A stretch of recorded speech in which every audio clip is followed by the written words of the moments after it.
ولو أنا كتبنا عليهم أن اقتلوا أنفسكم أو اخرجوا من دياركم ما فعلوه إلا قليل منهم، ولو أنهم فعلوا ما يوعظون به لكان خيرا لهم وأشد تثبيتا، وإذا لآتيناهم من لدنا أجرا عظيما ولهديناهم صراطا مستقيما.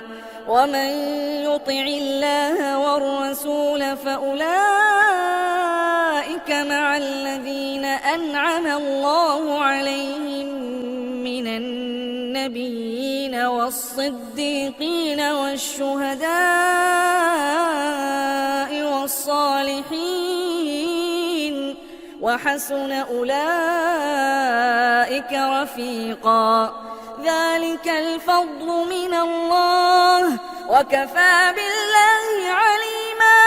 يا أيها الذين آمنوا خذوا حذركم فانفروا ثبات أو انفروا جميعا وإن منكم لمن ليبطئن فإن أصابتكم مصيبة قال قد أنعم الله علي إذ لم أكن معهم شهيدا ولئن أصابكم فضل من الله ليقولن كأن لم تكن بينكم وبينه مودة يا ليتني كنت معهم ليقولن كأن لم تكن بينكم وبينه مودة يا ليتني كنت معهم فأفوز فوزا عظيما.